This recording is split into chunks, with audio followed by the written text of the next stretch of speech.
What is going on, everybody? Welcome back to the channel. Aftersound here, bringing you Splinterlands content every single day. We also stream right here in this channel every Tuesday, Thursday, and Sunday morning, so come by and say hello.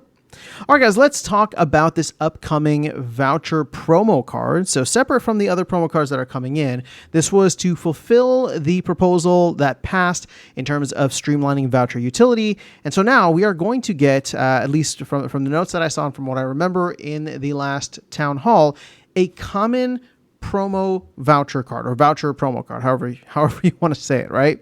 So here's the thing. Vouchers have traditionally been pegged to a bunch of different things, right? It's like $5 discounts if you wanted to buy node licenses with it. It was 20 cents, right? When you wanted to buy not Chaos Legion, but like Rebellion packs, 5 cents if you wanted to buy energy and other things. So in looking at that, and with vouchers at, sitting at 1.5 cents right now, granted, this price is not real. I put out a video a while ago talking about how, nobody can sell their vouchers right now. So people can only buy. But I think we can throw all of that out the window, right? Because vouchers are no longer pegged to anything. They should not be pegged to anything simply because they only have one utility, and that is getting these voucher promo cards. So I'm not even worried about where things have been pegged in the past. I'm not worried about where the value is at now. What vouchers should represent is the opportunity to get access to some of the coolest and most exclusive things within the game. So I want to walk you through what I think that the voucher price should be for this first promo card, right? The price in vouchers, I'm saying. Now, again, you guys probably won't like this, or some of you won't like this, but I'm going to explain my rationale behind it. Okay, so let's take a look here at how many vouchers are currently in circulation. 14.5 million, which is oddly close to the amount that we print in a total year, right? So if you take 365 times the 40,000 vouchers we print per day, that is 14.6 million. So as it stands right now, we have literally a year's worth of vouchers that is out there in circulation that and we're going to be printing more, right? We're going to be printing 14.6 million over the next year. So in looking at this as a way to reduce the amount of vouchers out there, I am thinking if we're going to have these quarterly promo cards, voucher promo cards, so we get 4 of them. So we have essentially a year's worth of supply, and we also have to look ahead to a year's worth that will be coming and printed. So you take this, and I would say, and here, I'll switch over to the calculator now. So, and just to show you guys what I was looking at earlier, 365 times 40,000, right? Boom, 14.6 million. So what I wanted to do was actually, okay, we have a year's worth, and we're going to have a year's worth coming up. Let's multiply this by 2. All right, so now this is 29.2 million vouchers, and I'm going to divide it by 4 because I think we should do the same thing with the first 4 promo cards so that we can wipe out the voucher supply completely by this time next year. So we divide this by 4, and that gives us essentially 7.3 million vouchers that we should be trying to burn for this first promo card. All right, so 7.3 million vouchers. What is the next thing that we want to take a look at?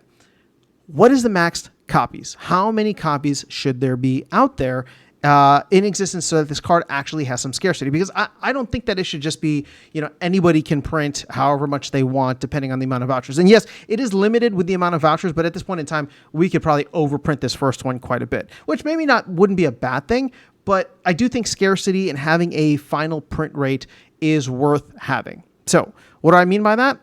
I believe we should have only 1,000 maxed copies. So if we're going to do this, I'm going to divide this now by 1,000 to show how many vouchers it should cost for a maxed copy of a card. 7,300 vouchers. I know that sounds like a lot. And if we divide this by the 400 BCX within a common card, that gets us to about 18.25 vouchers per BCX. Now, vouchers are sitting at roughly 1.5 cents. I have a feeling as soon as the voucher DECLP goes out, it's probably going to drop down. So let's just say vouchers are around a penny, right? Because they were trading below a penny before the LP turned off and the ability to send them out to Hive Engine, and now they're trading above a penny. So we'll just say on average. So what we're looking at here is 18 cents per BCX, which when you think about a lot of the other promo cards that have come out, the common promo cards, that's actually not outrageous. Now, granted, the idea is that voucher value is supposed to go up over time, but keep in mind, voucher prices shouldn't be pegged to anything anyway. And so all of a sudden, if we start running out of vouchers and vouchers actually become scarce, then the price of these promo cards goes up. And the value goes to those who are holding assets that produce vouchers, namely SPS and node licenses. So I don't think that it's out of the realm of possibility, right? I don't think that this is unreasonable. If we go back to the 7,300, multiply that by roughly, a penny per the price of vouchers, it's $73 for a common promo card. If you were to not have any vouchers at all and just be buying it straight off the market, that, again, maybe a little bit high for a common promo card, but it is a promo card. And it is a card that we are trying to use, right, to switch up some of these levers to get the voucher supply down and down significantly.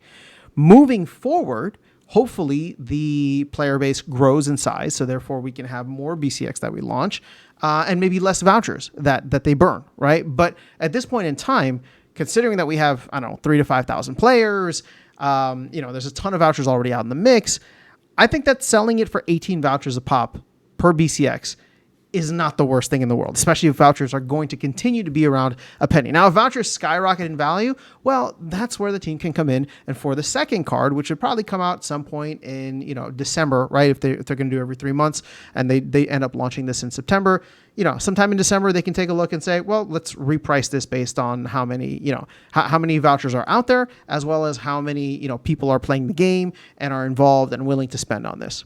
So that is my pitch, right? We make enough copies for 1,000 max copies. So what is that? 1,000, like 400,000 BCX. That's it, right? So we 400,000 BCX is the total, the max amount that can be minted. You sell them for 18 vouchers a pop, and we just roll from there. And the people who hoarded vouchers when vouchers were less than a penny, they'll be happy. They'll be satisfied, right? Because if all of a sudden the price of vouchers goes up, well, the people that speculated, the people that had faith, get rewarded. I'm not one of them, right? I'm not trying to say that this is for me. There's a lot of folks out there that were buying vouchers at less than a penny. I avoided that. I was the one selling to them. And at this point in time, if they end up making out like a bandit because they were able to get super cheap vouchers, I would be nothing but happy for them in terms of them getting rewarded for their faith in the system. So let me know your thoughts in the comments below. That is all I have for you guys in this video. Just wanted to share the math behind my rationale. Otherwise, I'll catch you all in the next video and see you around the game. Take care.